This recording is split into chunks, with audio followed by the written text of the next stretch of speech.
Pay no attention to the man behind the curtain. Another expensive special effect, I see. Did we even budget for that? No special effect. That was just my vape. Why are we even pretending like you're magical? I'm the only one that has real powers here. Or you gonna do the Hulk smash now? Listen, everyone, we're here to talk about bookings. And churn. And AI. Bookings and churn. And AI. Oh my. Okay, Glindettes, let's get this meeting started, shall we? How are you always late? Don't you travel via bubbles or something? Excuse me, I arrive, time adjusts. Okay, so now that you're here, all we're waiting on is... I'm coming. Sorry I'm late. I had to make a pit stop in Munchkinland. Munchkinland? Don't you mean Dunkin' Donuts? That's not their name anymore. It's just Dunkin'. I'm so glad they rebranded. But never mind that. We've had an amazing quarter, and we finally closed the Adele Dazeem account. Closing all the pipeline, we are closing. Sales team products, we are rolling. Stop. No singing. Can we please stay on track? Sorry, but can you blame me when I have the voice of an angel? Wow, I'm so happy I could just... Oh yes, here they come. Tears. In other good news, traffic's already up 300% since the launch of Wiz, our AI agent. 300%? Wow, we're finally popular. Well, I know a thing or two about being popular. Trust me, I'm practically a subject matter expert in all things popularity metrics. It's all thanks to our new AI features. Popular, AI's gonna be popular. We'll show them efficiency when they start to see little ways to scale and save. Everybody will go berserk when we fix grunt work. AI agent insights truly making us popular. Stop. No singing. Rude. Excuse me, bubble girl? It's not a bubble, it's a sphere of influence. Right. Well, I've got news for this group. The wizard is not magical. What?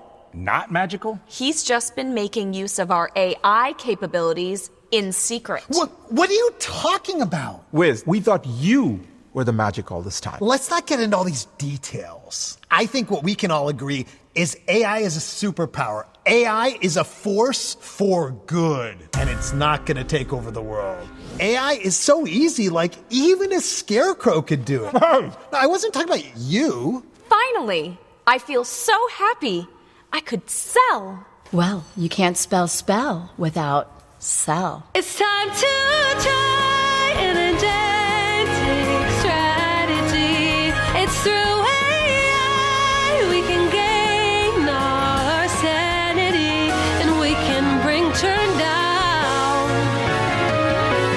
And nobody in all of Wiz, no data entry in this biz is ever gonna bring us down.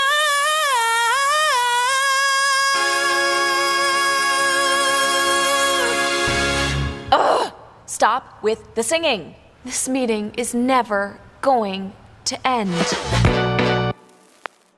Please welcome to the stage CEO Gainsight, Nick Mehta. Popular, you're gonna be popular. I'll teach you the proper ploys when you talk to boys, the ways to flirt and flex. I'll show you what shoes to wear, how to fix your hair. All right, everyone, who is excited to be here? Who's fired up? Let's hear it.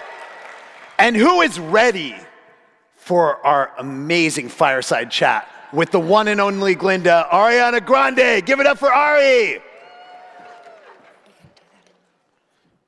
Sorry, it's a little embarrassing.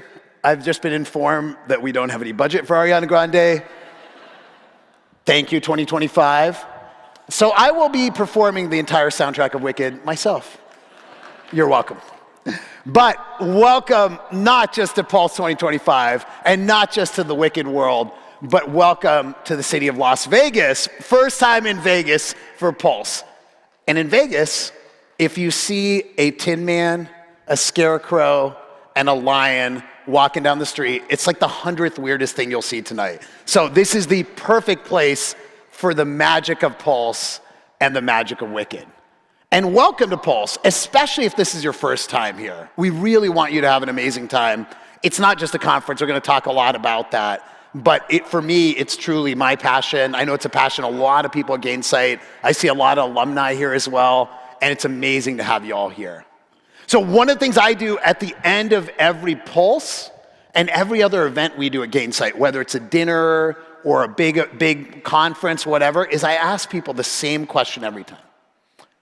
What was your highlight from the event? So get ready. I'm going to ask you if I see you in the hallway. I'm going to say, what'd you take away? What'd you love? What'd you experience, right? You probably ask your customers this too.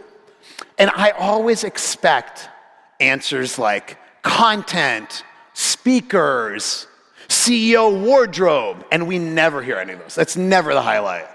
The highlight is all the same, always the same. Puppies. Have you guys seen the puppies yet? But the second highlight is the same every single time. Pulse is all about you. If you've never been here before, you can already tell this is kind of a weird event, but part of what makes it weird is it's truly about the community, right? Gainsight's the host. Of course, we run this event, and we've been doing it since 2013, and we've done it all over the world. But every time we do it, we say, look, this is not intended to be just a Gainsight event. It's called Pulse because it's all of us coming together as a community across customer success, operations, education, community, product, all of us having a common journey, a common reason to be here. And that's what Pulse is all about. So if I wish for nothing else, I hope you get to meet people that make you feel more connected and less lonely. So speaking of being less lonely, we want to start every event with a little exercise to get you some exercise and have you stand up. So I'll do a couple warm-ups. Stand up if you, in your personality, are an alphaba. Stand up for an alphaba. Let's see alphabas in the room. Robin's definitely an alphaba. All right, let's see that. Okay, great. Stand up if you're a Glinda. Let's see the Glindas. All right. And then most importantly, stand up if you have no idea what I'm talking about. All right. I will tailor my jokes appropriately. That was a little research. So let's do some more business stuff. Stand up if this is your first ever Pulse. Let's see it. All right, round of applause for the freshmen at Shiz University. This is going to be awesome. Stand up if you have been to multiple Pulses. If you're an OG, let's see the OGs. Look at that. Wow. Kind of 50-50 roughly. So I challenge all of you as longtime Pulse attendees to help people that are new and show them around and get them connected. Speaking of that, stand up if somebody in this community, whether here in person or online, has helped you in your strategy in finding somebody to hire, getting your next job, or a shoulder to cry on. Stand up if somebody in this community has helped you. So that is what's amazing about Pulse. You see it here, right? Like amazing. People make relationships that might last a decade, right? The first Pulse was 2013. Some people tell me they were CS leaders at different companies or they're executives. They met there. They started a company together. They worked on a new job together. They helped each other in their careers. It's amazing. So I hope Pulse gives you that feeling that you're not alone. Because community, if nothing else, is about realizing that we're all more alike than we give ourselves credit to.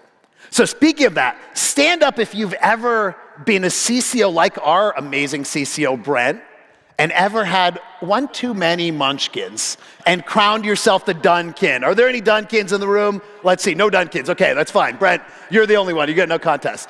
And then last one, on a more somber note, stand up if you've ever had a custom-tailored wizard outfit made for you. Anyone? Anyone? This is Las Vegas. There's definitely somebody here who's had that, but maybe not in this room. So joking aside, welcome to Pulse, and welcome to this world of Oz and the Wicked movie, which I understand about 2/3 of you have no idea what we're talking about. But it is absolutely the perfect metaphor for what SaaS and technology and the whole customer experience world are going through. Because Wicked itself is about people from different walks of life coming together, right? And what's awesome is in this room are people from so many different companies, all around the world, and so many different roles. And Wicked is all about that, them realizing they have more in common.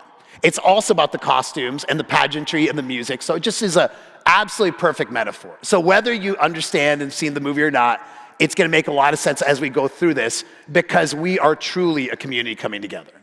So speaking of that, one of the things we've done at Pulse every year since 2013 is the Pulse fist bump. So the idea is, I want you to find somebody around you that you don't know. And I want you to give them a fist bump, high five, the Glinda hair flick if you've seen the movie. Let's do it. Find somebody and show them you're there for them. Meet somebody. Let's see. All right, we got Spencer here. Thank you, Spencer.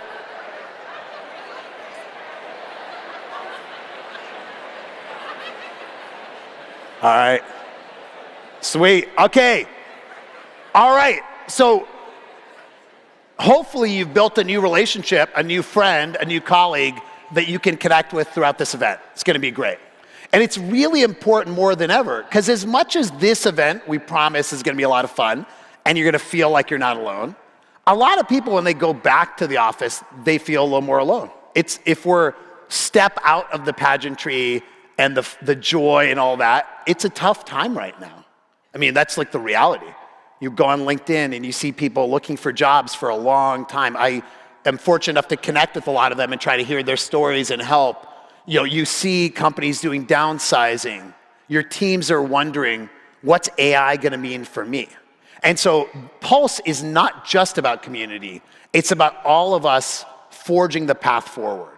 So to help me with that, I want to welcome to the stage, in a very magical way, our president and COO, my friend, and our resident Tin Man, Chuck Ganapathi. Let me do a little magic, so you guys are gonna help me, okay? We're gonna say 1, 2, 3, and then abracadabra, okay? We'll see if Chuck can appear. 1, come on, let's go. 1, 2, 3, abracadabra. Did Chuck appear? Oh my God, dude! Awesome! How you doing, man? I'm doing great, Nick. How are you? Doing awesome. We are in a different world. So a year ago, you were not dressed as Tin Man at Pulse. You had just joined Gainsight. We're talking about AI. You didn't have the boy band look that you've got going on in the video right now. So what changed? Oh my God, it has been an incredible year in AI. And AI has really gone mainstream. It's so popular. You gonna sing? No, don't worry, I'm not gonna break into a song. But I can tell you, like, jokes aside, the pace of innovation in AI is incredible. Just last week, Google, Microsoft, Anthropic, OpenAI, every single one of these companies released unbelievable new models. And it's changing over and over again, and it's gonna happen again in a couple of weeks. We just can't keep up. It's crazy. It is crazy. I can tell you we're definitely not in Kansas anymore. Nice reference. I like it. You did your studying. I did. You watched the movie. I watched the movie. Both. You know, it's not about ChatGPT or Microsoft Copilot, which seemed pretty magical last year. It's also not about just our digital lives. Raise your hand if you've taken a robo-taxi with Waymo in San Francisco, Austin, or Phoenix, or one of the other cities. Okay, that's a lot of hands. So I, for the first time, took a Waymo last week with a couple of my colleagues. It was weird. For the first couple of minutes, it was super weird, awkward, and we were just trying to figure out what was going on. But you know what happened? A couple of minutes later, it was completely normal. It was crazy. We were just driving around San Francisco with no driver. It's nuts. It's incredible. And you know, if you think about the change that's happening with, you know, all of the restaurants that you go to have robot waiters. Yeah. You know, the hotels that you stay at have room service that actually brings food through a robot. It's crazy. I mean, the one that blew my mind was, I think probably if you've been an AI nerd, a couple years ago, you'd try to create an image of somebody and have like 6 fingers and look all distorted. And it's gotten better. It's not perfect, but it's gotten better. One of the ways it showed up was on TikTok and Twitter and everything else, people made these action figures, right? Did you ever do one of those of yourself? Nope, That'd be pretty cool. Didn't do one of those.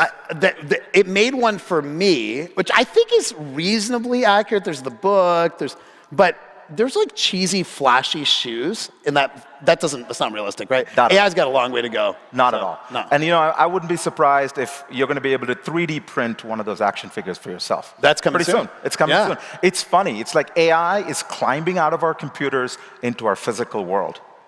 And it's also happening in our work lives. If you have seen the leaked memo from the Shopify CEO, where he says he's not going to approve any more recs for headcount unless you can prove that the work cannot be done by AI, that's everywhere. That's every CEO. I'm sure many of your CEOs have made similar proclamations. And leaders just aren't messing around anymore.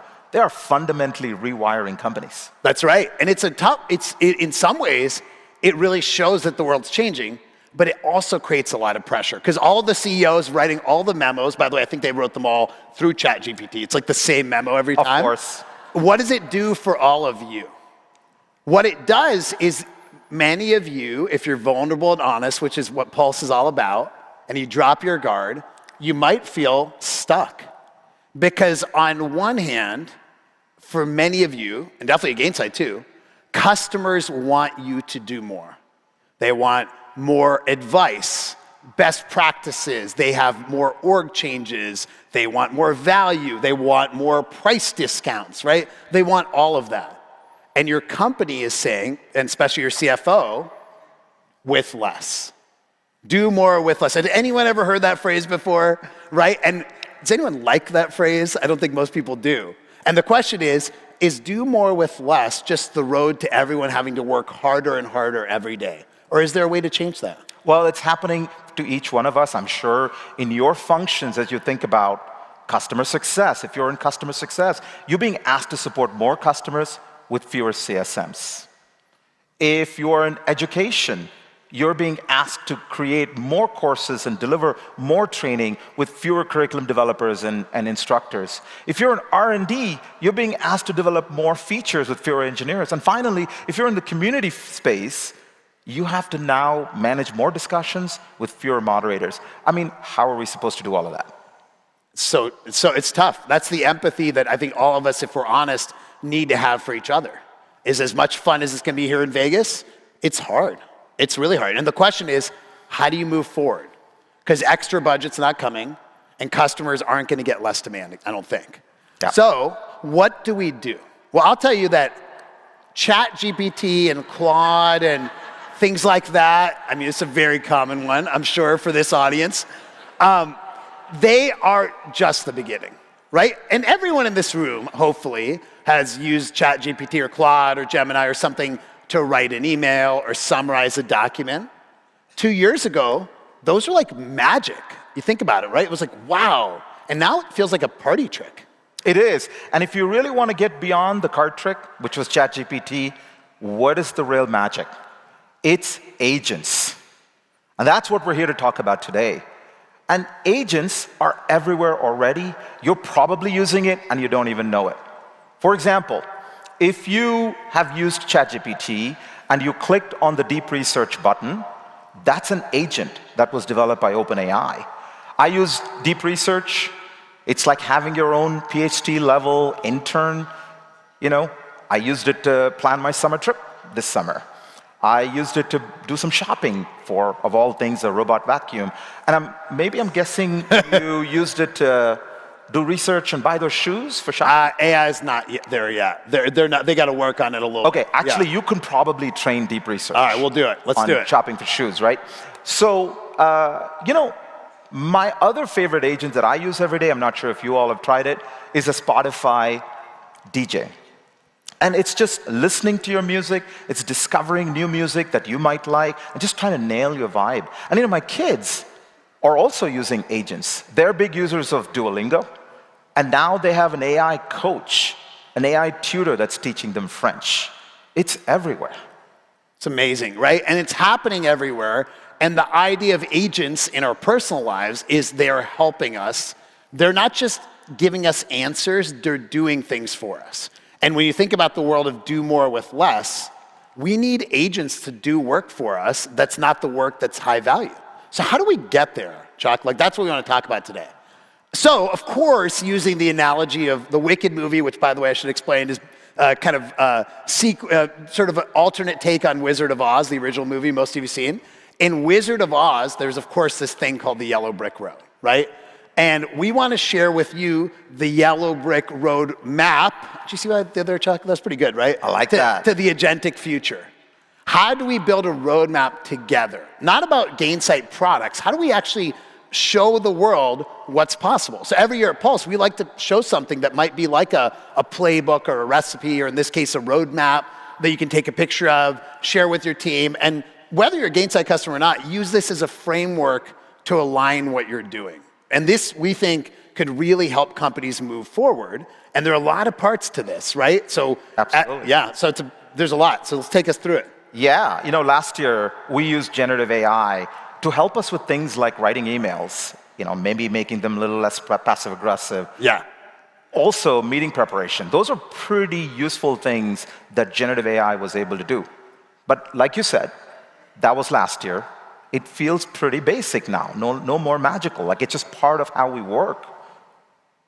What is taking that to the next level is this notion of agents that are helping your team. So think about your team having their own set of agents that are doing work for them. Whether it is like, identifying risk if you're a CSM and trying to get, look at try to find the smoke before there's a fire. Whether it's an executive that's trying to figure out coverage model.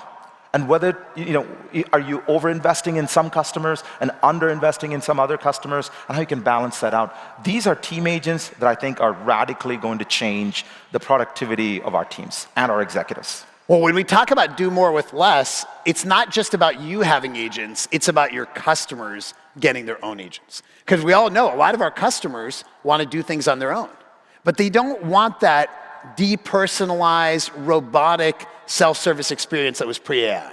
They don't want the system that says, press 2 for this and press 3 for that. They don't want the knowledge base they can't navigate.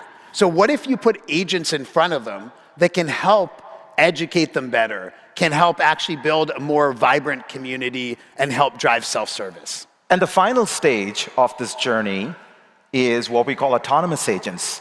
What are autonomous agents, you ask? Well, think of agents that can help you go where no human can.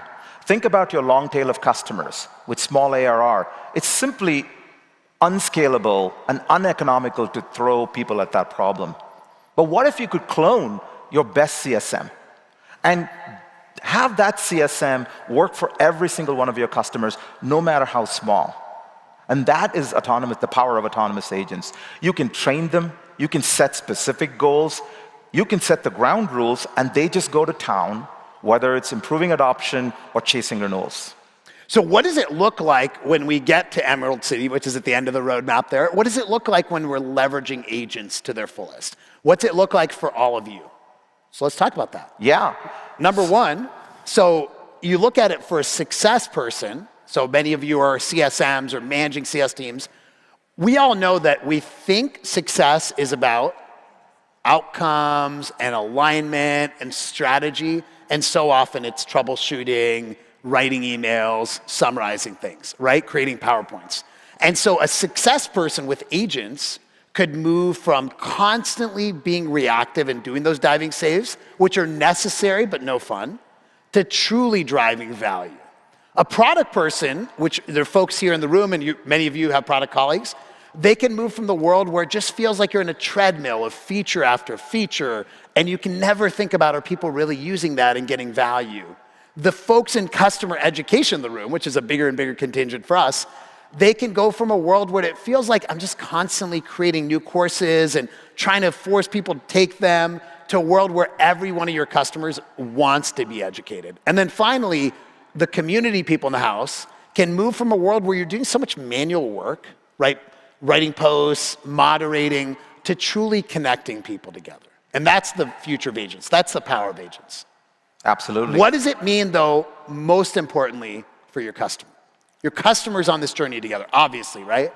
And we know that the journey in SaaS is not always magical. I don't think so, right? A lot of cracks in that yellow brick road for customers, including Gainsight. And we need to make that as an industry more magical by powering the customer with their own agents, by making them autonomous and making your teams more effective. You know, our customers are asking, what is Gainsight doing to innovate, to take you all on this yellow brick road to the Emerald City? And I'm going to walk you through that. You ready for it, Nick? I'm ready. I'm always ready. Awesome. Let's go. So let's talk about the first step. The first stop on this journey is what we call team agents. And to talk about these team agents, I'd love to invite one of our good friends. All right, we are going to welcome to the stage one of the wizards, the magicians behind the curtain, Ori Entis, who's the co-founder of Staircase and SVP of product at Gainsight. Welcome, Ori. What's up, buddy? Here you go. Thanks. How you doing?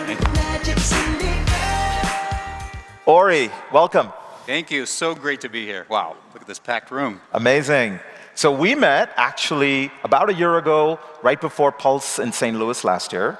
And you were the founder and CEO of your startup, Staircase.ai. And we were so fortunate that we were able to join forces with you and your team in August of last year. It's been now 10 months. Roughly. How's it going? Warp speed. It's been seriously like we got swept up in that tornado you and Nick were talking about. Staircase is now the fastest growing product at Gainsight, and the adoption is just off the charts. I've seen the numbers. I've seen nothing like it at Gainsight. It's truly unbelievable how much traction we have with Staircase. Yeah, it's just been fantastic. And it's not all buzz. Seriously, customers that are using Staircase now are outpacing their peers. And we've grown our revenue 3x year over year. And I'm sure a lot of you in the audience that are developing AI and agents are seeing similar growth.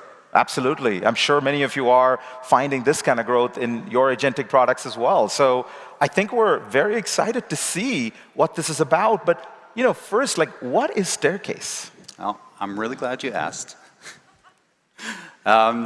So Staircase is really AI at its core. We're basically an agent that scans every touch point, so every form of communication. So think about emails, Slack or team channels, of course calls, and then support tickets.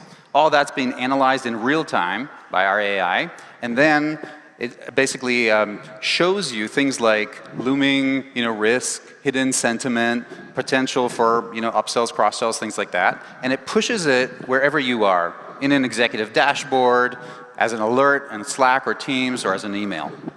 Well, let's see it in action. Let's do it.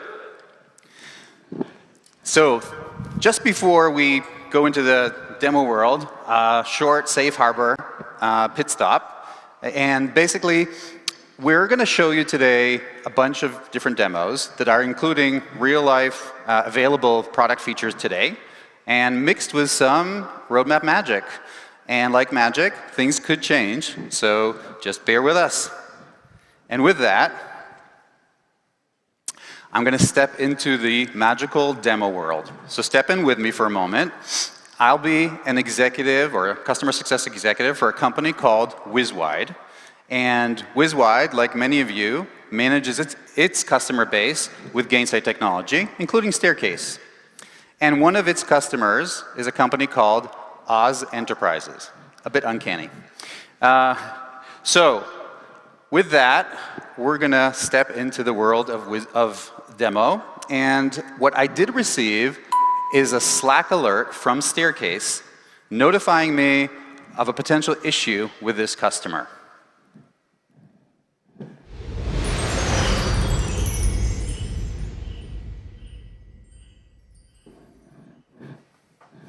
All right, so I'm going to pull out my phone, and you're actually going to see on the screen what I see.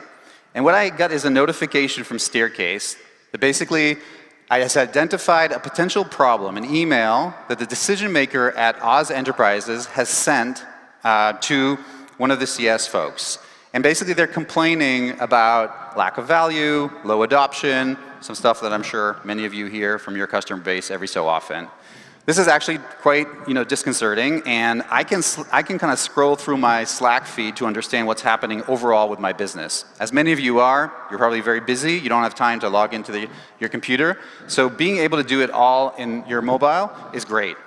Now, I don't remember much about Oz Enterprises because I'm managing maybe hundreds of accounts or overseeing. So I'm going to use the Gainsight agent to ask a question to understand better what products they purchased and how sizable is this customer. So what you can see is I typed in a question in natural language. I wait a few seconds for the agent to respond, and it's looking at structured and unstructured data. And what I can see here, this is a sizable customer. Renewal is coming up soon, and we should best get on this really quickly. So within about 10 seconds from the alert, I understand what's happening at a high level, and now I can move into Staircase, the application, to dive in a little bit deeper. When I switch into the application, and in this case, Staircase is within the Gainsight Customer Success product, but it also can be standalone, I get a crisp summary, a generative AI summary of all the interactions. So once again, emails, Slacks, any kind of support tickets or calls that happen. And the idea here is that no manual work has been done. So, summarization of account status is a very timely and inefficient process. And with AI, we can do this really quickly. So no one had to do anything here.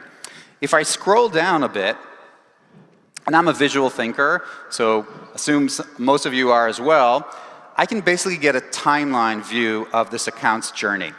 And the idea here is that Staircase is choosing, out of thousands of interactions, a handful that basically tell the customer journey or the story of the customer. And as people, stories work really well with us. And what you can see here is a sequence of events which culminated with the last one, which is a negative email, that email I just received on my phone. But if I look just a little bit before that, I'll see that there was a personnel change, so stakeholder movement. And if I click on it, I'll actually be able to see the email. So everything in Staircase is explainable. We're just not going to throw a score at you and have you believe AI. You can check it for yourself. And I can see here that Veronica is a new stakeholder, a new decision maker, and Diana had left just a while back. So one of my first questions is, do we have a good relationship with Veronica, the new stakeholder? Now, how would I do that today? Typically, I would go and start to talk to people and try to understand who has a relationship with Veronica. But with Staircase, with AI, I can actually click on the Stakeholder tab, and then I can see exactly what relationships we have in place. So Staircase is building a network graph in real time. And there's no manual work here at all. It's just looking at the communication and understanding that 4 individuals from my organization are interacting with Oz. And Adam specifically is the closest to the center. He's the CSM, and he basically interacts most frequently. Now, I know how many people are interacting, but I don't know how well the interaction is. That means, do we have the right relationship in place? For that, I can go into the heat map. And the heat map, basically, and some of you might be doing this today manually. You may open an Excel every other week and try to assign the strength of the relationship you have with various stakeholders. On the horizontal axis, we basically have the stakeholders from the customer side. And you can see Veronica West on the leftmost column. And on the vertical side is our team, our whiz-wide team. And you can see Adam, the CSM, there. Unfortunately, we only have one person that's interacting with Veronica, the new decision maker. And if you're doing anything like multi-threading for account coverage, this is quite worrisome. But not only do we only have one relationship, that relationship is in red. And once again, this is an automatically generated score based on numerous features like the propensity of interaction, the frequency of interaction, the tonality, and other aspects of that. So maybe Adam has not had a chance yet, since Veronica is new, to really establish that strong relationship. But in either case, this is a risk. Now, when Chuck stepped off stage and I stepped on, I asked Chuck to reach out to Veronica. So we're having that part covered right now, from an exec to an exec reach out. The second thing I learned from that original Slack message was that there is an adoption or a value problem with the customer. So I need to understand really what the adoption or product adoption situation is. For that, I'm basically going to go into our adoption overview powered by our PX product. And here I can see a list of features and their adoption. Now, one of the things I want to see is which features are the least adopted. And in this case, I can see that spell upload, another uncanny name, is basically very low adoption. Now, spell upload happens to be a sticky feature. Sticky feature means that it has a high correlation to renewal. Now, that's obviously bad news. The good news is that we do know how to correct these things, but before I go and start operationalizing on Oz specifically, I might want to check if this is maybe more widespread. Perhaps there are more customers beyond Oz that have a problem with spell upload. So how would I do that today? I'd probably start talking to the product team, to CSMs, to sales to better understand how to do that. But with the power of AI and agents, I can understand that very quickly by switching into our topic analysis. And in the topic analysis, what Staircase is doing is it's looking at all those interactions we talked about and basically building this tile view of different topics. Now, it's not only showing you the frequency of communication, it's also showing you the sentiment. And in this case, it's in red, which means that there's a problem probably across the board with this feature. Maybe it has to do with something new that we just released or so on and so forth.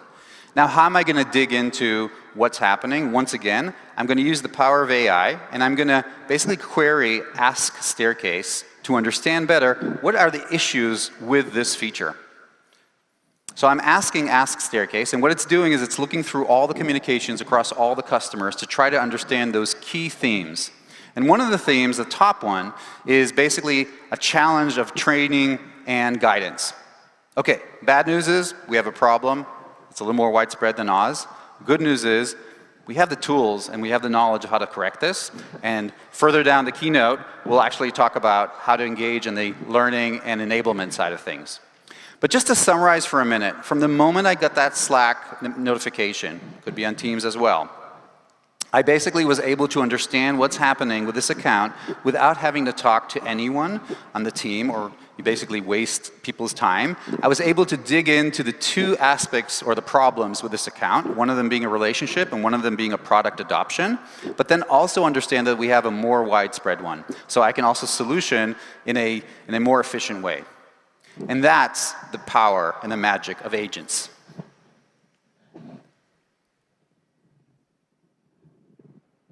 All right. So back from demo land, I'm supposed to do a twist, but I'm not really good at that. So back from that, you know, we're back in the real world now. And magic is great, but we also know that a lot of you here in this audience are Gainsight customer success product users. And we have not limited our innovation to Staircase alone. We've delivered, actually, numerous features in the past year and enhancements to our existing products, and we're super excited to share those with you. We also know it takes a lot of hard work and talent to make software work in organizations.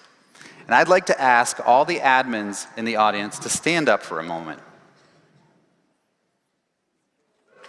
Thank you. Thank you for everything you do.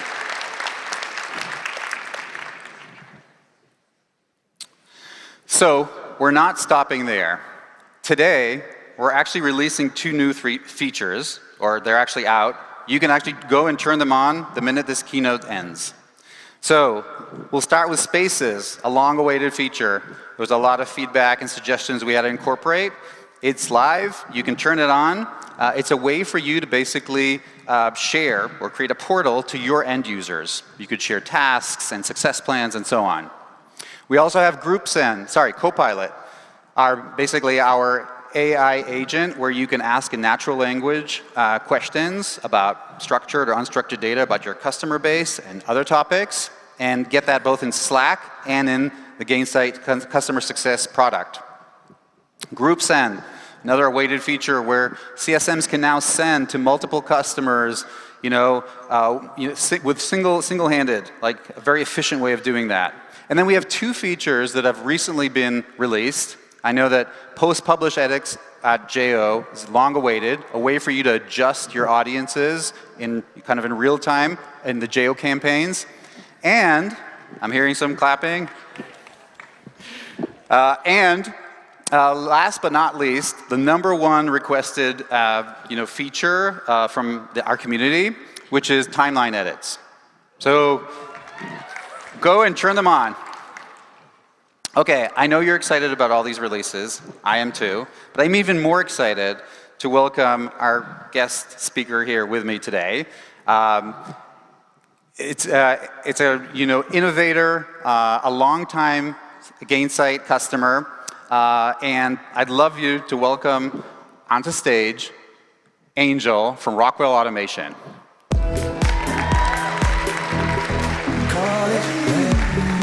Having me. Welcome, Angel. It's great to have you. Thank you so much for having me.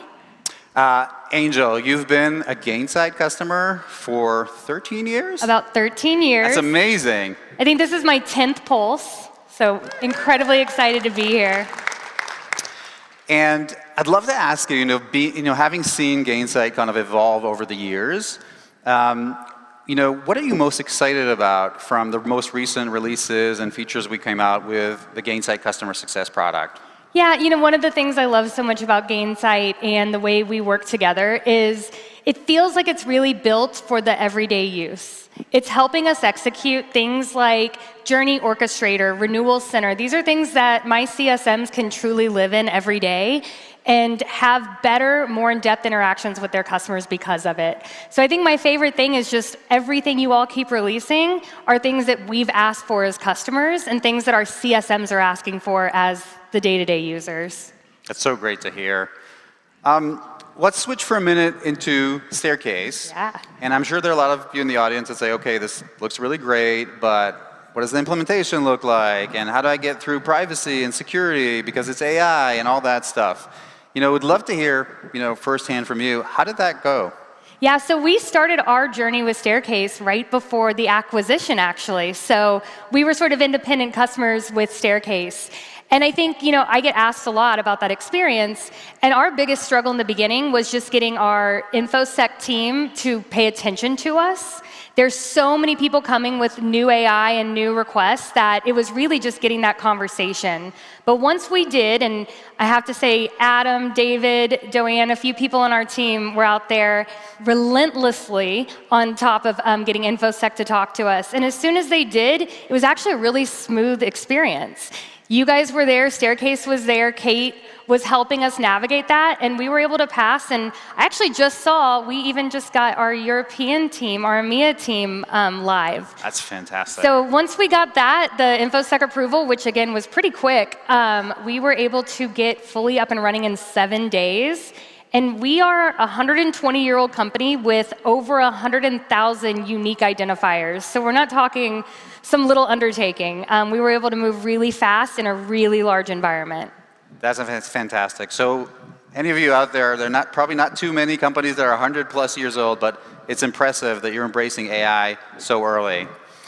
Any kind of insight on, I'm sure there are a lot of folks that want to know about like ROI and the effectiveness of AI-based solutions like Staircase. Yeah, we've seen a huge return really quickly. One, we just saw it changed how our CSMs worked. They were able to truly have insights that they didn't have before. Again, a large matrix organization, you have typically different systems and tools where things are captured. So for the first time, we could see the interactions that our customer support team was having when we weren't around. We were able to share information with our sales counterparts, for example, when they weren't involved in the conversation. And that sort of insight and data sharing has been just amazing. I actually was in the car on the way over this morning with Lisa and Suzanne from my team, and I asked them, is there anything I have to talk about? Is there anything that you just want to make sure that everybody hears? And one of the things they said was, escalations have truly been revamped. The way that our managers can see when something is starting to turn before a CSM has to raise their hand and say, hey, something's gone wrong here, right? Nobody likes to say that, and our CSMs are amazing, and they want to handle it on their own, but the managers are there to support them. And so with Staircase, they've been able to truly be a step ahead and engaged along the way versus being reactive. So there's just so many benefits we've seen, and I only have time to name a couple, but you'll see, I even saw one stat. My team was spending 3,000 hours scheduling meetings I would have never known that. There was no way for me to know that. So immediately we were able to say, let's find a way to get these 3,000 hours back. That's the kind of insights that just seeing how people are engaging and how they're spending their time have been a huge return for us. Amazing. Angel, thank you so much for joining us today. Thank you for having me. Thank you, everyone. Hi to my team over there. Hi, guys. Thank you. Here's Chuck. Oh my God, how great was that? Amazing. Thank you to Angel and Ori. Thank you. Thank you, thank you. And a huge shout out to our product and engineering teams that have delivered so much innovation in the last 12 months. And thank you to all of you for pushing us, our users, our customers, the admin community, for always pushing us to do more and to deliver more innovation for you. All right, what you heard Ori talk about were team agents. Think of them as your own crew of munchkins doing work in the background for every CSM and for every executive that's just getting things done in the background so you can look like a wizard. And that is the magic of team agents. Okay, let's now move on to the second phase of the journey, which we call customer agents. And customer agents, what are they? Pretty simple. Think of them as agents you can hire for your customers. And they can engage your customers directly through in-app or through your portals. And they can help your users answer product questions. They can help train them up. They can even moderate discussions in the community. They're pretty magical. And to talk about customer agents, I'd like to invite my good friend and an absolute GOAT in the world of community and education, the one and only Erica Kuhl.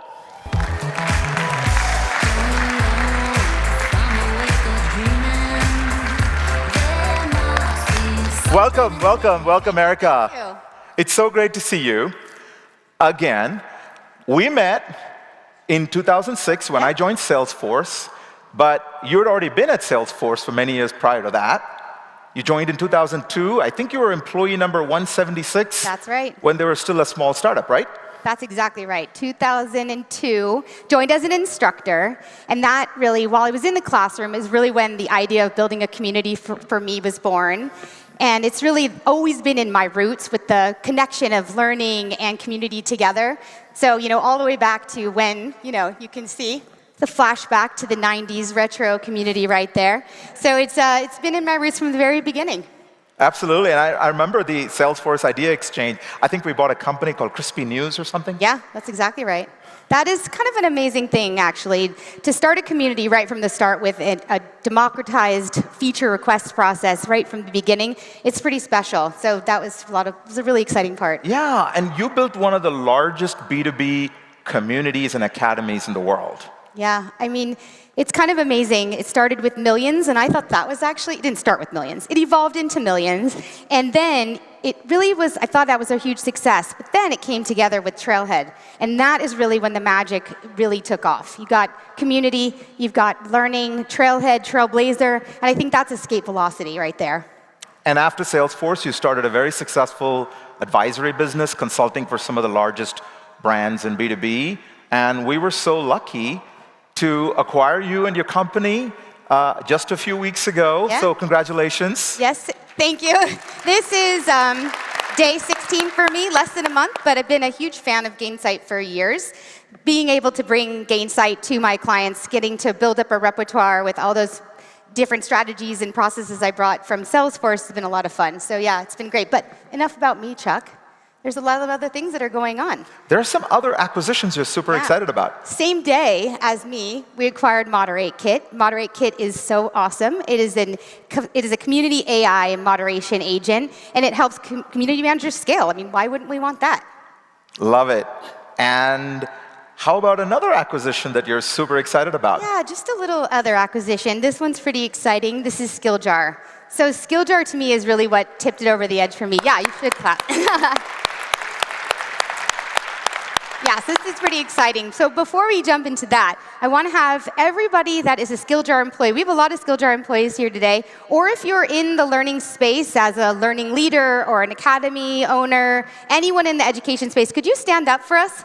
All Skilljar employees, Skilljar if you're in the employees. customer education space, please stand up and be recognized. Woo! Yeah. Awesome. Such a well-deserved shout out as far as I'm concerned, because really together with Gainsight and Skilljar, there is an incredible combination of over 34 million learners, and those 34 million learners taking over 660 million courses. And really, this is across all of our platforms, and that scale is opening up new worlds for us and new customers. It's really also establishing us as a really education titan in the space. All right. Yeah. Now, let's see it all come to life. Take it away, Erica. All right, thank you. Yeah, so let's put that all together. All right, we are going to start where we left off in the last demo. So if you remember, the whiz-wide adoption's not doing so hot. So we have Veronica, who Ori talked about. She is the VP, and she's none too pleased, and she doesn't even actually know why we have whiz-wide if the adoption is so low. So she has tapped her admin for whiz-wide, Glinda, and she is going to see if she can dive in and figure out how to boost adoption, specifically for the spell upload feature that they're having problems with. So we're going to go ahead and dive in. Glinda's super passionate, so she's ready to go. So now we're at the whiz-wide dashboard, and on the bottom right, we're going to pull up her in-app agent here, called the whiz-wide agent. And this agent, you can see, gives some tips, some standard links, and some resources for her right away. And can you imagine a world that she'd have to fix adoption all by herself? But that was a world, and now today, she has the whiz-wide agent right there. But she has a very particular question to ask, so she's going to type that in about how to get some best practices on the spell upload feature. And just in seconds, she has a response. And what the whiz-wide agent has done is scanned all the content, community posts, blog posts, knowledge articles, all of this in just a matter of seconds. And it even has some citations so you can see where the sources are pulling from. And this should look a little familiar with the view that you're looking for. And this is great. And Glinda's happy with this answer, but she's got a lot on her mind about fixing this adoption problem. So she can also see that the whiz-wide agent has given her even more information and has recommended a certification course. It's given her a little video, it's given her an overview. And down below, you can see that it also pulls in a community testimonial, giving her an endorsement about this particular certification. Well, she's got to get going. So she is going to dive right in and opt in and purchase this course, this certification. So now it's really streamlined, super easy process to purchase certification. She lands on this page right here. Now, on this page, what's really exciting to me is that you can see because the whiz-wide community is sitting alongside that learning experience, she already is recommending some wizards for her to connect with. And it also suggests a community group that she might join as well. All right, but she's still on a track here. She's got to get this certification. She's got to fix this problem. She dives in. She gets this great course overview. She's got that video, and she can see the steps that she needs to take to pass this certification on the right. So diving right in, she has taking all the modules, she's working her way through this, and there is her whiz-wide agent always there for her if she needs it. And then she also has the fellow wizards that are going through and working their way through this certification as well. And this is great because the magic of community and learning, together, she has this opportunity. So she's moving her way to the last step in this process, which is the certification test. Now she's going to put all of those learnings and those skills to the test. But I know, those of you that I made stand up in particular, you know that this is not reality. The reality of passing a certification course takes a lot longer. It takes multiple modules, it takes multiple skill assessments, but for the sake of this demo and for the sake of this, I'm going to conjure a little magic right now and imagine we're fast forwarding, and let's see what happens when she passes the test. Glinda passes with flying monkeys, and she is now a certified wizard. She has this great certificate. She can share it on the socials. She can download the certificate and post it on her wall, share with all of her friends. And again, from this beauty of the combination of learning and education, learning and community together, she's got other wizards that have just gotten certified as well. She can follow all of them, and she can start building her wizard network. And there we have our whiz-wide agent always there, ready for her, suggesting a great group for her to join as well. Okay, here we go with a little more imagination. Okay? Imagine, if you will, major wand twirling here. 3 weeks has passed, okay? And Glinda has put all of her learnings to the test. She's implemented at our company, and magically, she has seen the spell upload adoption go up. Super excited. So she jumps back in. She's built this network in the community, so she wants to share all that learning with the community. So she jumps in, types up a post with her best practices, and she is ready to post. And let's see what happens when she posts this. Look at that. The community is going crazy. They're piling on, they're sharing their love for her, and she's so excited. So we've got Oz Enterprises back on track. Super exciting. And now Glinda gets a high five from Veronica, who's got back on track, and WizWide locks in a renewal. We're all good to go. This is great. But we have still more things to talk about, and still more challenges here. This is a very busy community. Now, let's just see. Any community people out there? Not that many, I don't think. All right, that's okay. We're going to have more community people here. But in the community world, if you don't know, it's very hard. It's really hard to run a community. There's so much to keep up with. There's so much activity. And really, the ideal goal is to keep it a trusted space. So what we're going to do now is we're going to do a little true magic, if you will. I'm going to switch over to a new person. So now, you have to imagine, I am now Bach. I am no longer Glinda. I am Bach, the community manager. And my world starts right here. It starts in an email. And this email is going to look what I look at every day to pull up all the activities that are going on in the community. I can see new super users that have joined. I can see any certifications, and it's flagging any potential risks for me right away. So now what I'm going to do is I'm going to jump into that community manager view for you. Now, while Bach was sleeping, the community moderator agent is scanning all the content.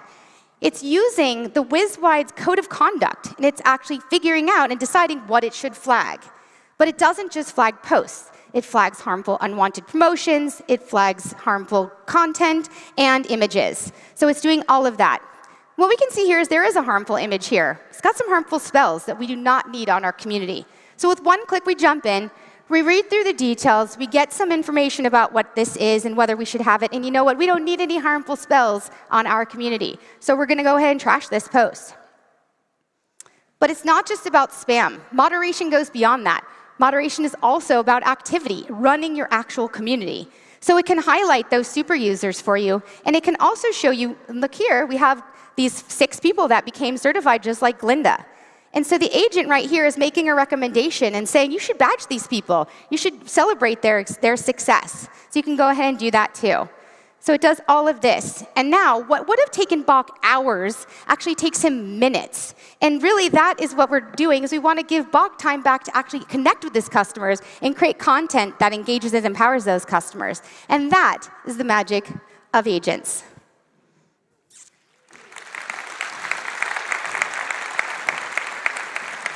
All right.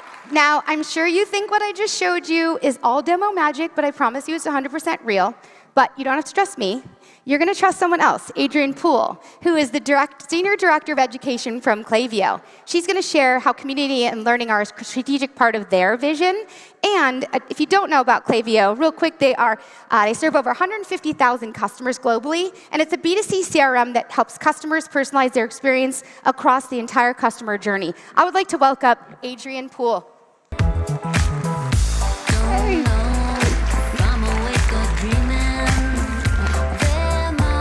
All right. All right, Adrienne, welcome to Pulse. Thank you. This is my first Pulse. I heard Angel say to 10. I was like, oh my gosh. But yeah, first Pulse. Excited to be here. So excited to have you. It's my first Pulse too, by the way. Good company. Yeah, exactly. So let's just get right into it. You have a lot of exciting things to share, and I want to turn this over to you. What does a modern education experience look like to you, and how do you go about proving the value of that? Yeah, it's a really good question. So, for me, education, it's a growth lever. It is a brand differentiator, and it needs to be this drumbeat that runs through your full customer journey. I truly think regardless of segment. And so the question is, okay, well, what needs to be true to make that a reality? And for me, it's 3 things. So first and foremost, you've got to meet customers where and how they want to learn. Do they want a live training? Would they rather show up in person for a training? Do they want the quick hits when they're working alongside your product, hearing from a peer and community? So figuring out what those preferences are and then building to that, I think, is step 1. The next one is that you've got to make the experience really, really good. I think education teams should prioritize the UX in the same way a product team would prioritize designing a new product, a new feature. And you've got to figure out where you can get rid of some of the friction points. So I think that means taking a really critical eye around, does something really need to be gated? Does something really need to be paid, or would you be better off sort of erring on the side of more accessible and getting it to more people? Because I just think good content is not good enough anymore, and so you've got to have the UX to follow along with that.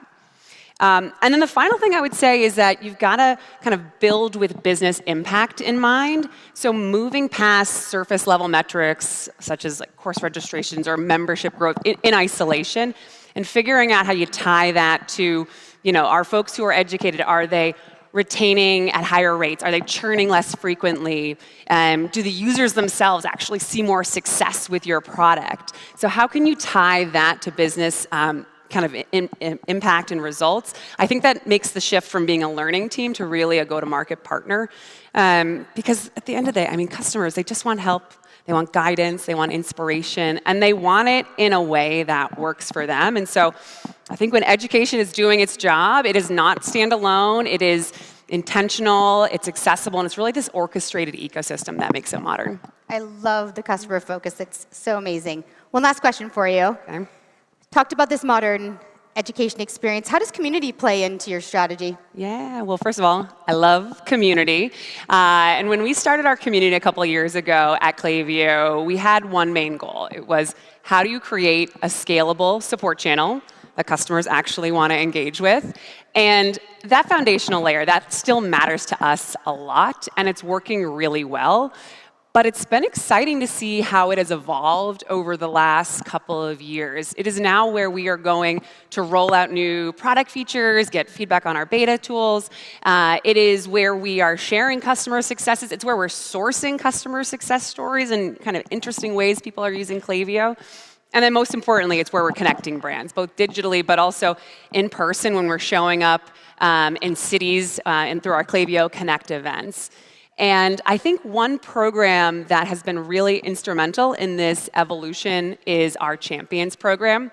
And I bring it up because it's really replicable for folks, but we have this amazing group of people that partner with us. When we're going to an in-person workshop, they're co-leading with us. They're starring in our learning content.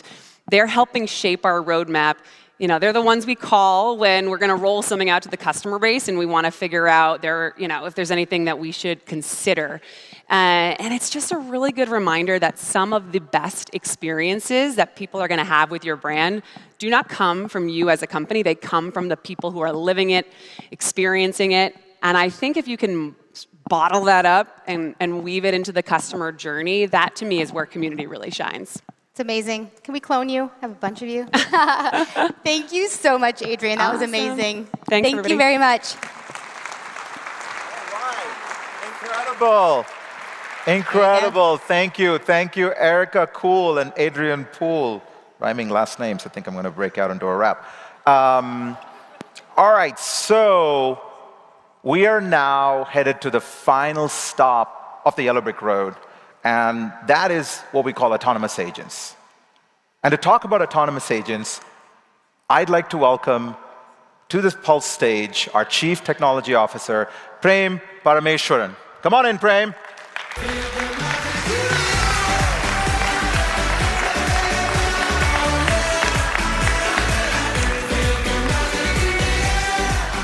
This is your first Pulse, right, Prem? Yep. Welcome to Gainsight. You've been with us for 6 months now. And we go way back, though, to 2012, when you and I worked together on our last startup, Tac.ai. Well, thank you, Chuck. So I've been building AI products for like 2 decades now at different companies, Tac.ai. And then I went on to AWS. And now here I am with you again at Gainsight, building agents. It's been a great ride last 6 months, and I can't wait to show everybody what we've been cooking. Yeah, you wasted no time. You jumped right into it and really building our agentic vision. So we're really looking forward to hearing all about autonomous agents. Take it away. Thank you. So let's take a step back. What is customer success? Customer success is simply all about people and helping them be successful. But it's a tough gig. And I don't have to talk a lot about this because the CSMs in the audience know this. You guys are a jack of all trades. There's a lot you have to do, and there's a lot you have to know. You have to know your product inside out. You have to know all about your customer and what they care about. And you're working on shifting sands all the time because everything is constantly changing. And in spite of all this, we somehow managed to hire and train enough of you incredible human beings to somehow make all of this work. So before I go forward, let's do this. If you work as a CSM, could you please stand up? Please stand up. So thank you, thank you, thank you. An audience, thank you for that thunderous applause. So if you are an enterprise customer, congratulations, because you get the white glove treatment from these amazing group of human beings.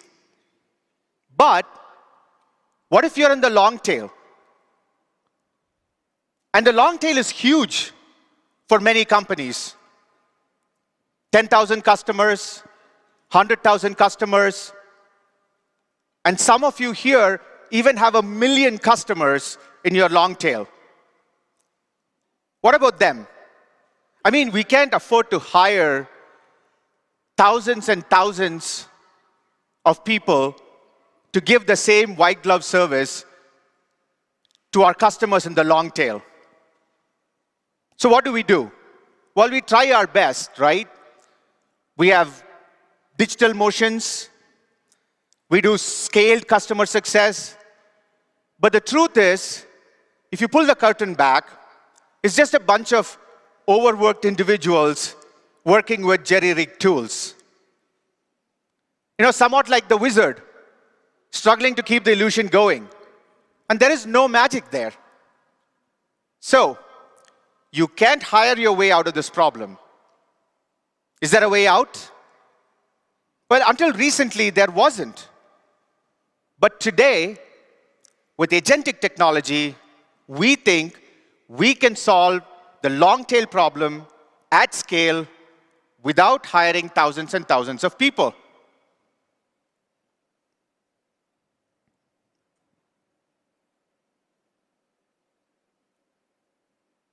So, this is the new world. With autonomous agents, you can give all of your customers in the long tail a dedicated CSM. And this means somewhat like every customer gets their own personal ticket to Emerald City. And since we are in Las Vegas, let me also say, it's like everybody gets to be a high roller. And that is the magic of agents.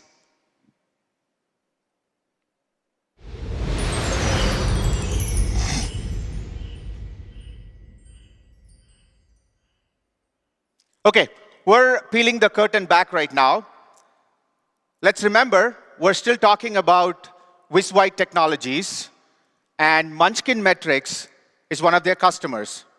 And this is the customer 360 screen that everyone's familiar with. And you notice that their adoption is dropping. And you know what happens after this, right? A CTA gets created, and it gets assigned to a CSM, and the CSM gets to work on it.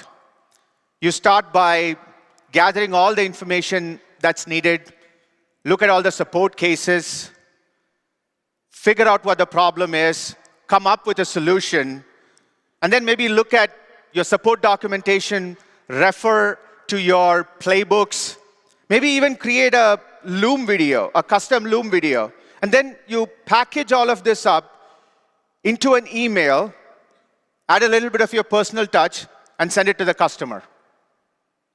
Now, this seems like problem solved for Munchkin metrics, right? Not really, because what I've not told you is that Munchkin metrics is part of the long tail, which means they don't have a named CSM. And many of you have thousands and thousands of customers in this segment. So what do you do when a customer in the long tail has an adoption issue? Who do you assign that CTA to? You can assign it to a CSM. You could assign it to the folks in the scaled pool, but they don't have all the context. So what if you could assign it to an agent? An adoption agent that's been trained on all the best practices in the CS industry and has learned your company's secret sauce. So let's assign this CTA to the adoption agent and have the agent go to work. So the agent starts working, and an hour later, boom, there is the email personalized and created by an autonomous agent, and looks like it's also added a video to it. So let's take a look. Hi there, I'm Gia, your AI Customer Success Manager at WizWide. We noticed a drop in spell upload activity due to a recent config change affecting many of your users. To fix this, go to the admin cog. Next, go to Permissions, find the affected role, and toggle access to templates back on. You'll see a success message, and access should be restored right away. Also, I noticed you have both English and French listed as preferred languages, so I'll send these steps in French too. Thanks for watching, and happy spell casting. Bonjour, je suis Gia. So I don't speak or understand French, so let's skip that part. You know, I've seen this video so many times, but I'm still amazed at the fact that this was created by an autonomous agent. So let's see how this happened. Let's peel the curtain back a little bit. So here's what the agent does. Like a good CSM, the agent starts building its context by gathering all the information needed. It looks at product usage data. It looks at support cases. There's a diagnostics agent that figures out what the problem is, and then comes up with a strategy and sends out that personalized email that we just saw. But unlike a CSM, a human CSM, this agent did not have to do all of this on its own. It could actually take the help of a number of specialized agents, including the staircase agent that we talked about a while ago. This is built on the latest and greatest agentic technology out there. And this is what we call multi-agent orchestration. So let's zoom out a little bit, and you can see what the adoption agent is doing across your customer base. The number of customers it's engaging with, the number of user touch points, and also all the metrics it's trying to impact. Let's go a layer up. And these are all the agents that we talked about today. The team agents, the customer agents, and the autonomous agents. All working together to solve the problems in the long tail. So, I want to take a moment to talk about something important. We all hear this over and over again, including at this conference, which is agents are coming, they're going to be disruptive, and everyone's job is going to change. So I wanted to share something about how my job is changing as a software developer and a technologist. Back in the old days, I used to spend a lot of my time in front of the computer writing code and fixing bugs. But that's not how I operate today. I do work with agents, and these agents do a lot of that work for me, which means I get to spend more of my time on strategic things, like talking to customers, and spending more time with my colleagues. So my job is changing, and I'm constantly learning. And I'm here to tell you that your job is going to change too. And this is what we believe is the future of customer success, especially in the long tail. Look, the thing is, agents are going to give you superpowers, which means it's going to give you time to focus and do the things that you love doing the most. Talking and listening to customers, building deep relationships, working on high-value activities, and strategic priorities. And that is the magic of agents. Thank you.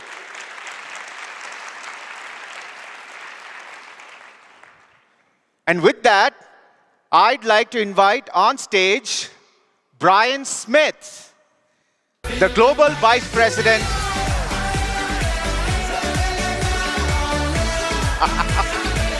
How are you doing, buddy?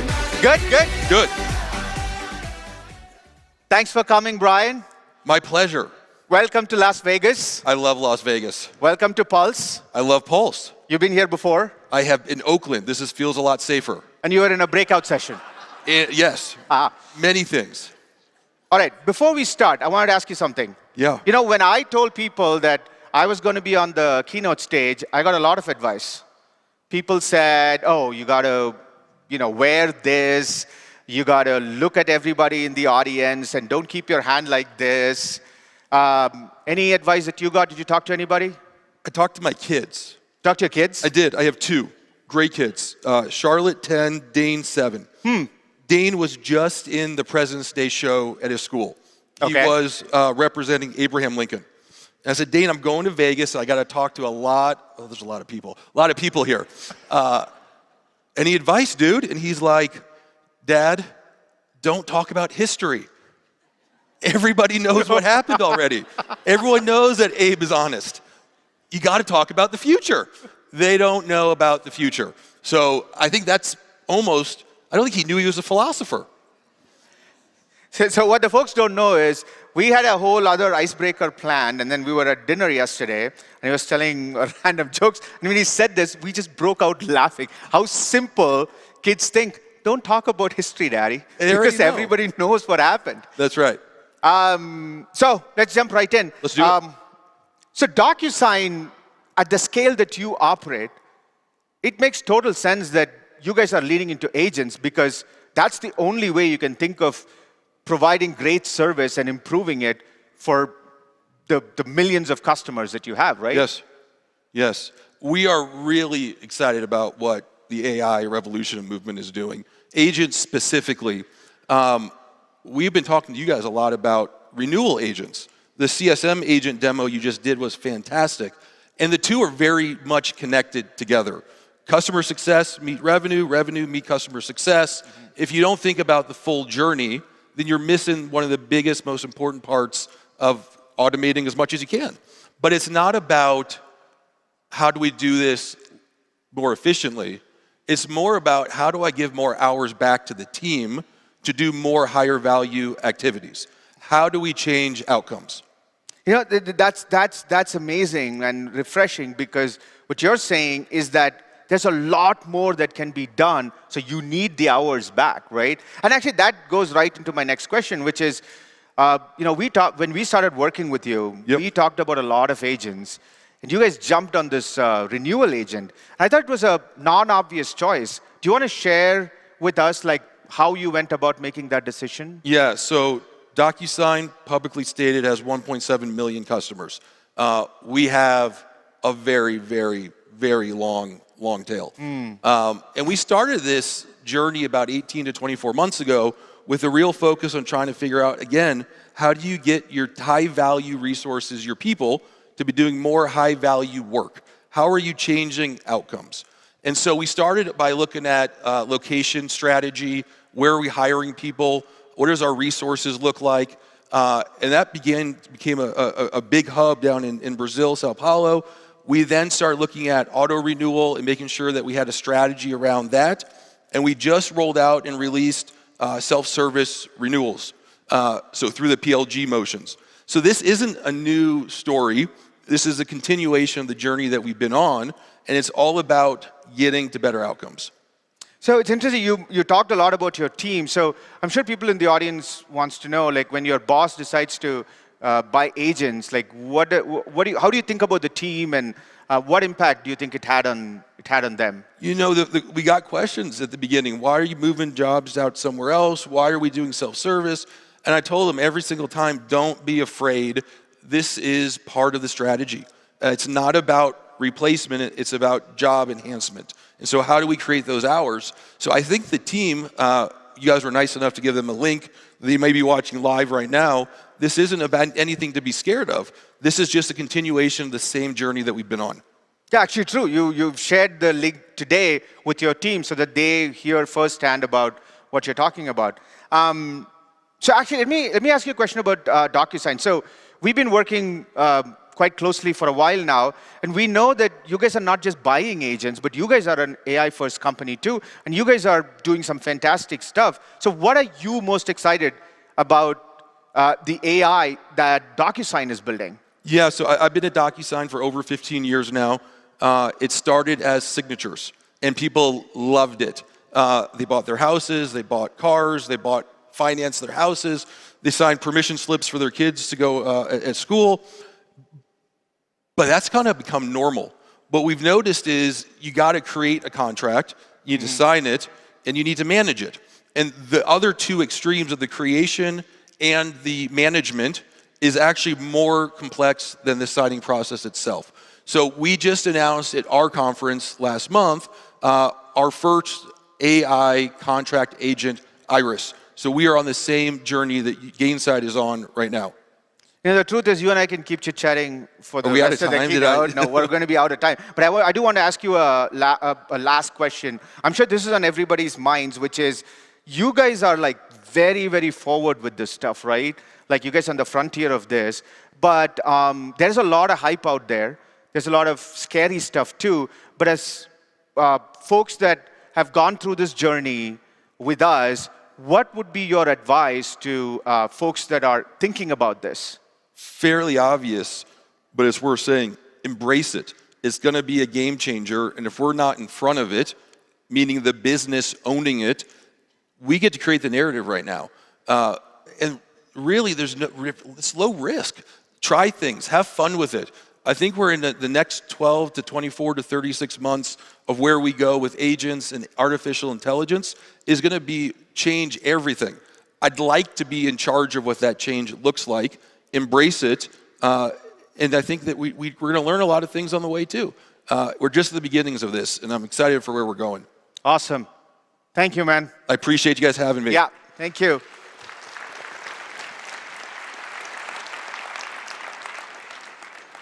And with that, let's have Chuck back on stage. Thank you. Thank you, Prem. Thank you. Give it up to Brian Smith from DocuSign. Autonomous agents, how great is that? We're so excited to be unveiling this to you at Pulse today. And, you know, think of these autonomous agents are things that we can deploy to the long tail to do things that are humanly impossible. You know, some people worry about AI and agents taking our jobs. And of course, I have a lot of empathy for that. But the opportunity here is not about labor replacement. Could we rethink this of how we can deploy these agentic resources to do things that are simply unscalable, simply uneconomical for your customers in the long tail? So every single one of your customers, no matter how small, feels like your most important customer. It's really all about labor reimagination, not labor replacement. That's why we're so excited about autonomous agents. And we think there's a lot of opportunity, and you can drive a lot of value for your customers through this technology. Okay, we've seen a lot. We talked about agents that work for your teams and your executives. We talked about agents that work for your customers. And we talked about autonomous agents that are working independently. All of this is built, and it's possible because of the foundation that we've been building for years. And we call that the Gainsight Customer OS. It's not just a rebrand. It is a complete reimagination of the customer journey. What do I mean by that? The traditional customer journey that we're all used to seeing, the gold standard, is the layer model, right? Land, adopt, expand, and renew. Great. Well, the only problem is that model, that journey, is viewed from the vendor's point of view. Customers are not thinking, am I in the land phase or am I in the expand phase? They're just thinking, does my team know how to use this technology I just bought? Are they adopting it? Are we connected to other companies just like us and learning from their experience? And ultimately, are we succeeding? And are we getting the value and realizing the outcome for which we bought this?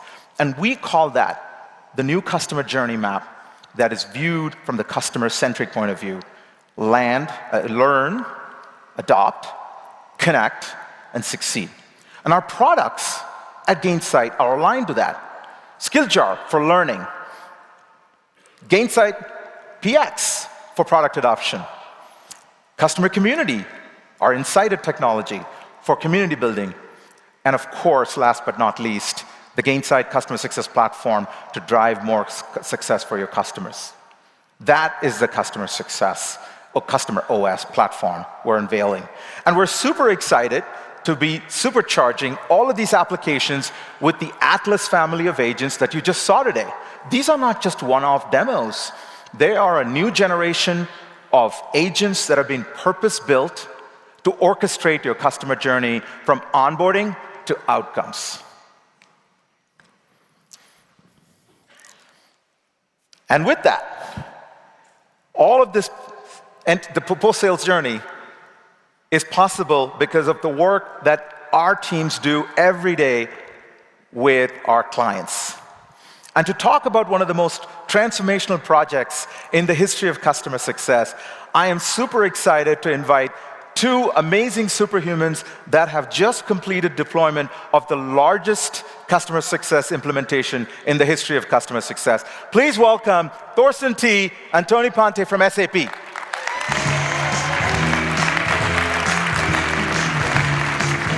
Hi, Chuck. Thank you. Welcome, Thorsten. Welcome, Tony. Thank you for being here. Thank you very much for having us. So tell us a little bit about your experience with this amazing new project that just went live at SAP. Yeah, thanks, Chuck. And perhaps before Tony and I talking about it, let me do a big shout out to our teams who made this success story possible, and certainly letting Tony and I talk about this story.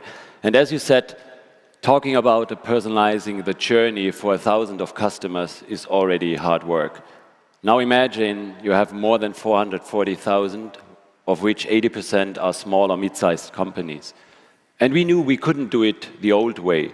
We need to define a consistent and scalable way for our customers, and at the end, without overwhelming our teams. So we certainly looked into and started to do this kind of in a consistent and scalable way, where some customers need one-to-one support and others just need a nudge. So our way was to figure out where our teams are and how we meet them, and finally do it at scale. And in every big change, it's a marathon. It's not a sprint. And at the moment, we are at kilometer 1.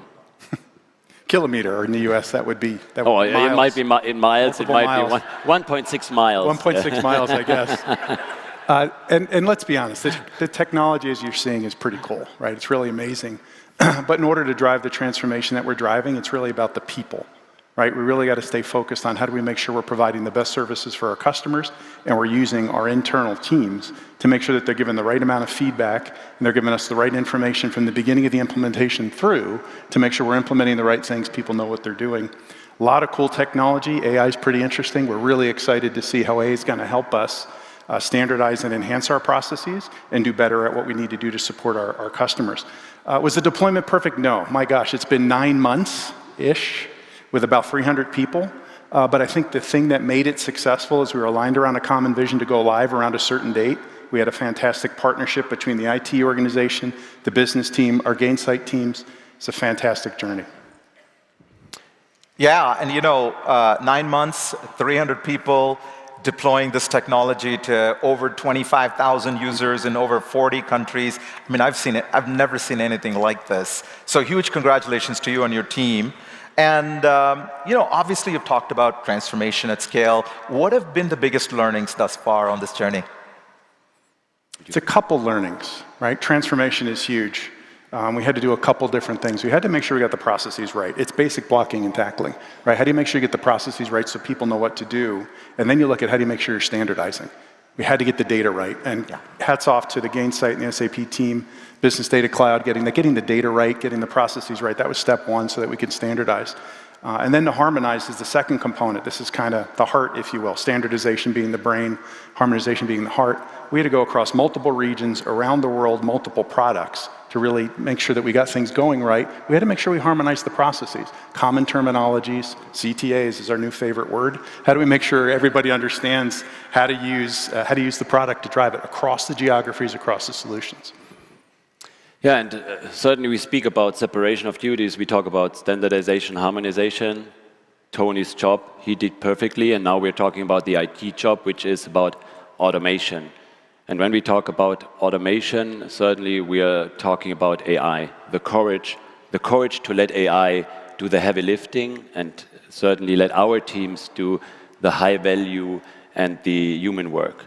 And now I would say what's next is even more interesting because we are now connecting Joule, SAP natives AI, with our customer success stack. And our mission at SAP is to help the world run better and improve people's life. And AI is the key enabler. And not because what it can do now, more what it can do in the future. I think this is what we are really looking forward now, getting this whole story into our engagement with our customers. At the end, this is the story we wanted, and certainly you enabled us to do it. That is such an inspiring story. Thank you, Thorsten, and thank you, Tony. Thanks, buddy. Thank you. Thank you, Chuck. Wow, what a great story, and what a great partnership between SAP and Gainsight. Super excited to be on this journey with them for the last year since we started working together. To round it all out, we talked about agents, team agents, customer agents, autonomous agents. We talked about the Gainsight Customer OS and how we're completely reimagining the customer journey around this journey map from the customer standpoint, and how agents are going to be supercharging this new journey. I can't wait to see what you will do with these agents, and if you're interested in learning more about what Brian and his team are doing with the Renewal AI agent and the other agents that we're building over the course of the next few months, please come see us at the Expo Hall at the Gainsight booth and join our wait list. With that, I'd like to welcome back the one and only Nick Mehta. Wow. I'll teach you the proper voice when you talk Wow, to boys. amazing. Thank you, Chuck. Thank you to the whole Gainsight product team. And most importantly, thanks to the incredible inspirational speakers and customers on stage. It's just like for your businesses. None of this comes from us. It comes from our clients. All these ideas. I was talking to Brian at DocuSign backstage. He's like, this is amazing. I'm like, yeah, but you helped us make this. And hopefully you have that chance to co-create with your customers as well. And it's such an incredible opportunity for us to all be together. So I want to close out just by talking about what's going to happen next and to just thank all the people that made this possible. So first of all, I have to say, I'm a homer, but thank you to the Gainsight event team for this incredible, incredible event you're all going to experience. Round of applause for them. Awesome. And as you all know, if you've ever done an event, big or small, it's never possible on your own. You've got to have sponsors that help fill out the event, help fund a lot of the stuff that happens, but also bring innovation to all of you. So you'll see if you go to the expo hall, which you definitely should, all kinds of innovation. It's amazing to me how AI is just unlocking opportunity for so many companies. I'm blown away by the number of startups innovating in this world of customer experience. Many of you are using them. So go check them out. And of course, we are all on this road together. You know, Chuck talked about it. Chuck summarized the product implications. But I just want to talk about what that feels like as a human. Because as I mentioned, a big part of Pulse is being vulnerable and open. And so on one hand, I'll talk about myself. One hand, I'm like, this is the most magical, crazy thing ever, right? I'm sure many of you have that experience. And sometimes you just start accepting that it's normal that you can be in your hotel room at 10 p.m. and ask ChatGPT, if you're the CEO of a tech company, are you an Alphaba or a Glinda? Theoretically. By the way, the answer was I'm an Alphaba, according to ChatGPT. And it's amazing. We assume it's magical, but also it's scary. It's overwhelming. What are we going to be doing in our careers 2, 3, 4 years from now, even 1 year from now, right? But the reason we are all here together is we know that you are all of you, braver than a lion to get through this.